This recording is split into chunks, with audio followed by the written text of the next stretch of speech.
Competition में रहने के लिए गाड़ियों का प्राइस तो कम करके ये बेच तो रहे हैं, लेकिन और कहीं ना कहीं तो ये लोग काटेंगे कि बकरे की माँ कब तक खैर मनाएगी। ऐसी बात वही है कि भाई लोगों को ये भी चीज समझना चाहिए कि तुम शेर पाल रहे हो तो वो शेर को खिलाना भी आपको पड़ेगा और उसको राजा की तरह रखना भी पड़ेगा। और विशाल भाई, आप जर्मन गाड़ियों के इतने बड़े फैन हो तो आपको पता है लोगों में बहुत खौफ होता है कि भाई जर्मन गाड़ी का मेंटेनेंस बहुत हाई होता है कि भाई चेस करोगे तो कपड़े फट जाएंगे। तो इसके बारे में अभी आपका क्या कहना है?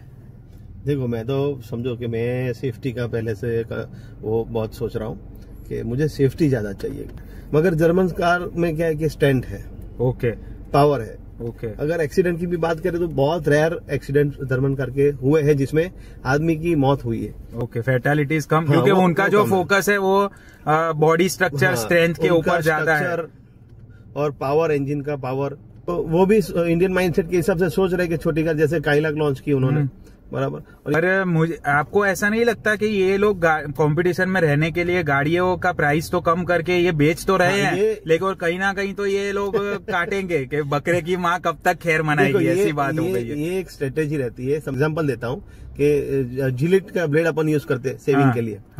तो पहले आपको क्या करेंगे, 500 या 1000 रुपए में आपको जिलेट का ब्लेड और वो रेजर साथ में दे देंगे। ले तो लिया, फिर उसके बाद हर साल आपको नया ब्लेड लेता रहने का। अच्छा, बराबर। तो बस यही सिस्टम है। बात वही है कि भाई लोगों को ये भी चीज समझना चाहिए कि तुम शेर पाल रहे हो तो वो शेर को खिलाना भी आपको पड़ेगा और उसको राजा की तरह रखना भी पड़ेगा। और लोग मतलब मारुति के माइंडसेट से जाके जर्मन कार उठा लेते हैं। दूसरी एक चीज है, जर्मन की एवरेज के लिए आप जर्मन कार ले ही नहीं सकते। German car particular pure driving के लिए, ड्राइविंग प्लेजर और आपको सेफ्टी, बराबर, और आपका पैशन, मतलब पैशन के लिए ही जर्मन कार ले सकते हैं। बाकी तो मैं ऐसा सोच रहा हूँ कि जर्मन कार में मत ही जाइए आप। तो मेरा भी एक पर्सनल एक्सपीरियंस है कि मेरा एक फ्रेंड है, उसने गाड़ी परचेज करना स्टार्ट किया, वो सिर्फ जर्मन गाड़ियां ही परचेज करता है। तो मैंने आउट ऑफ क्यूरियोसिटी उससे फीडबैक लेने के लिए फोन उसको किया कि भाई तू हर बार वॉक्सवैगन गाड़ियां ही खरीदता है, रीजन क्या है और तू क्या इसको रेकमेंड करेगा? तो उसने मुझे सिर्फ एक ही चीज बोली कि भाई अगर शेयर कर रहा है तो बहुत सोच समझ के करना और हाइप में मत आ जाना। तो बोल रहा है कि भाई इसको मेंटेन करना कोई खाने का खेल नहीं है, हर आदमी के बस की बात नहीं है इसको मेंटेन करना। देखो, एक चीज है, मैं राहुल भैया आपको ऐसे एक सिंपल छोटा सा एग्जांपल दे रहा हूँ कि अगर चीज है आपको स्ट्रेंथ चाहिए तो एकदम सस्ते में बनेगी नहीं, वो चाइना में नहीं बनती है चीज। अभी तो इंडिया में बनना चालू हो गया, इंडिया में फैक्ट्री है उसकी। तो मतलब आपको स्ट्रेंथ प्रोवाइड करनी है और कम भी कीमत चाहिए तो वो पॉसिबल नहीं है। अगर आपको आईफोन चाहिए तो भाई पैसा आईफोन जैसा ही चुकाना पड़ेगा 100%। फिर आप ऐसा सोच रहे हो कि मैं चाइना का भाव से, मतलब समझो कि 10-20 हजार में आईफोन लेने जाऊं तो फिर वो आईफोन वो कैटेगरी का आएगा।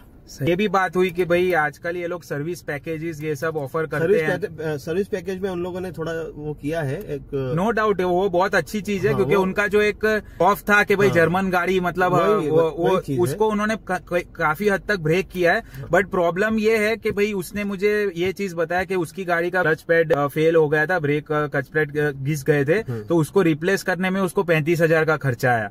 तो एक जो नॉर्मल कार आती है उससे वो कम से कम 3 to 5x का रेट है और प्लस उसके पास पार्ट्स बाहर मिलेंगे भी नहीं, उनकी मोनोपोली है। तो ये चीज में आप वो उसका आपको झक मार के वहां से ही लेना पड़ेगा। मैं आपको बता रहा था कि गाड़ी के जो स्पेयर पार्ट्स होते हैं उसके बहुत मजबूत है। उसकी कैटेगरी 5 स्टार है। गाड़ी 5 स्टार रेटिंग होती है उनकी। ग्लोबल एनकेट में भी 5 स्टार आती है, जैसे अभी मैग्नाइट आ गई। वैसे उनको पहले से ही 5 स्टार रेटिंग होती है गाड़ी। और दूसरी चीज की भाई वो लोग परफॉर्मेंस और सेफ्टी में कॉम्प्रोमाइज नहीं करते। गाड़ी में समझो लेजर वेल्डिंग जो होती है वो भी लेजर से वेल्डिंग होती है। वो कुछ उसके पेज फट्टे नहीं है।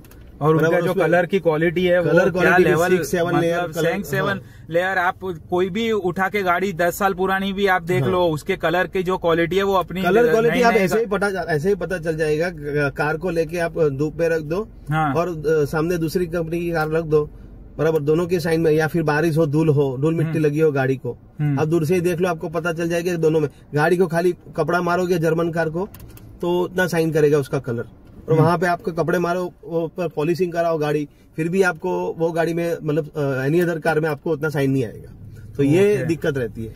नहीं तो कहने का मतलब यही है कि भाई जर्मन गाड़ी चलाना आसान तो नहीं है, उसको आपको सब कुछ तो आपको चारा सब उसी तरीके से देना पड़ेगा। ये है बस। हाँ, तो आप वो सब कंसीडर करके डिसीजन लीजिए, हाइप में मत आइए। और हाँ, आप अगर एफोर्ड कर सकते हैं और आप उसके लिए तैयार है तो 100% जर्मन का कोई कॉम्पिटिशन नहीं है, समझ लो।